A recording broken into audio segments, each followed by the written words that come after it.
ये है आपकी आज की उर्दू लर्निंग। पहला लफ्ज़ है सबात यानी ठहराव, सब्र सुकून और स्टेबिलिटी।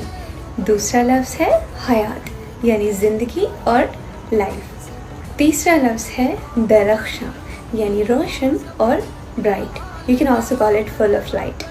चौथा लफ्ज़ है दहर यानी दुनिया, संसार और द यूनिवर्स।